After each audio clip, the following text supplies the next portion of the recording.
Major political organizations in the North went on record opposing emancipation of enslaved blacks unless they were shipped out of the country, in order that they not compete against white men's labor.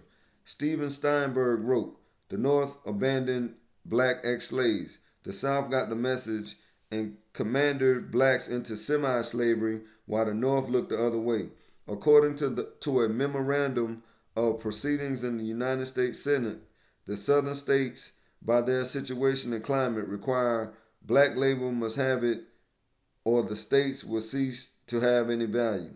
The Southern states enacted black codes that again gave them shared monopoly, control on land, economic systems, governments, education systems, and black labor for another 100 years.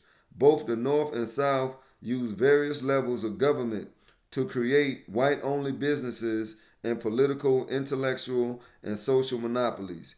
These advantages of property, technology, political participation, and major businesses opportunities were passed on to succeeding generations of white males. Racial monopolies in America.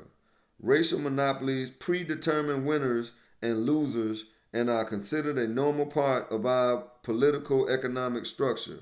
Through these monopolies, white society maintains a lock on the essential elements of black people's lives and makes black people spectators in the democratic process. The racial monopolies discussed below are but a few of the nearly invisible structures that marginalize and justify black America's position as the nation's permanent minority loser. Monopolies established in the Constitution. As indicated earlier, the United States Constitution is not and has never been colorblind. It is race specific and color conscious. For all intents and purposes, the Constitution remains unchanged. The founding fathers were the first ones to play the race card. In fact, they were the original card dealers. They allocated rights, resources, and power to the majority white society. America essentially has two constitutions, one for the whites and one for the blacks. Constitutional amendments 1 through 12 are race specific and empower the majority white society. The 13th through 15th amendments were also color specific. They gave citizenship and empowerment rights to black ex-slaves. The 13th Amendment eliminated legal slavery. The 14th Amendment gave blacks equal protection and due process rights. The 15th Amendment extended voting and other social rights to blacks. Majority society has co-opted these amendments. During Reconstruction in the 1860s, major social and economic forces began to make these amendments colorblind. Even though they were originally specific to blacks, the term colorblind was not formally used until 1896 when Chief Justice John M. Harlan out of the Supreme Court issued a dissenting opinion in the Plessy v. Ferguson decision. The Supreme Court held that there was nothing wrong with separate but equal accommodations for blacks and whites as a public policy. But Justice Harlan said the Constitution was colorblind. He was the first to say it, but he was wrong. The Constitution is and always has been color specific. The color consciousness of the Constitution was no accident. The Constitution codified the racial inequalities that existed initially in our society. James Madison, a major author of the Constitution and a slaveholder, knew he was not including black people when he spoke of how the country would always be divided between those who held property and those who were themselves property. When he spoke of owning property, he meant items such as household furnishing, livestock, and land. He also clearly included ownership of slaves. When the Constitution was finally ratified in 1789, however, it used broad, ambiguous, and inoffensive public relations type words such as all and everyone, rather than to refer directly to black slaves. Still, it established a system in which the racial group defined as white could hold monopolies of wealth and political power over the subordinate black group that was classified as personal property and only 3/5 of a human. The Constitution also included an affirmative action provision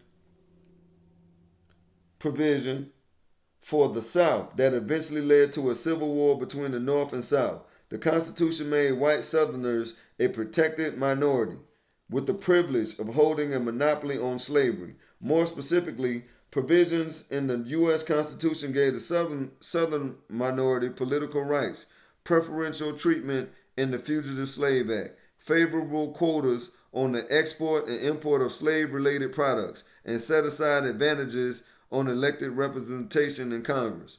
This revered document declared freedom and justice for everyone but blacks.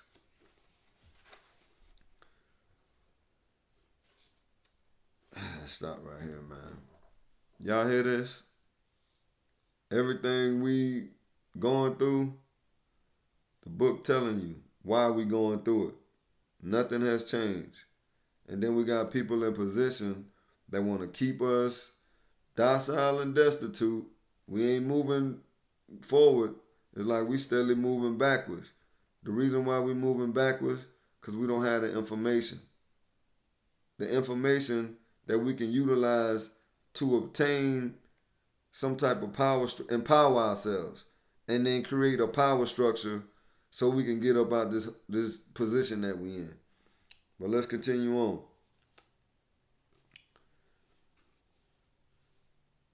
The Constitution continues to be used as the basis to deny preferences, affirmative action, and reparations for black Americans. Hold on, back up.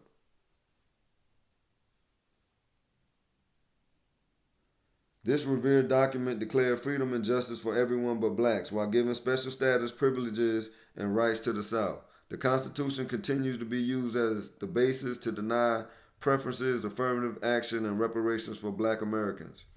Citizenship and the benefits of whiteness were constitutionally denied to blacks. Ironically, like blacks, Indians were also specifically identified in the Constitution, but they were excluded from official abuse because they were categorized as free inhabitants and encouraged to assimilate into white society.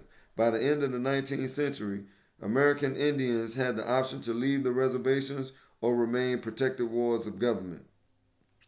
Yet, throughout their relationship, white leaders in various institutions have recognized Indians as a acceptable extension of white society that ranked higher in the biological order than blacks. When the U.S. Constitution was modified in the 1860s through the addition of the 13th, 14th, and 15th Amendments, the Black Constitution, after numerous rewrites, the final language contained ambiguous words such as all persons, any person, and everyone. Although it was commonly understood that the constitutional amendments were for black ex-slaves, the initial congressional enabling language hinted that these civil rights laws bound the U.S. Congress to take care of black ex-slaves until they could take care of themselves. To this day, however, Congress has never abided by their own laws in this regard, and members have sat by silently while the dominant society has boldly undermined the economic rights awarded to black people. They allowed the majority white society to co-opt the black constitution and promote the myth that the United States Constitution was colorblind. The Constitution was conceived as a socio-economic covenant for those who already had power, wealth, and nearly unlimited rights. To be a truly democratic society, this nation would have to redistribute and share some of the wealth and power with black America. Y'all see that happening anytime soon? These folk gonna share the wealth, power, and resources with us. I mean, correct. Stop me when I'm wrong. Do y'all see America sharing the wealth with us? In order for us to get these people to share this wealth with us and to share the money with us, we got to change our mindset. We got to get on code. We got to get on folks back their alcohol and drugs, and we need to get our mind right so we can do what we need to do out here.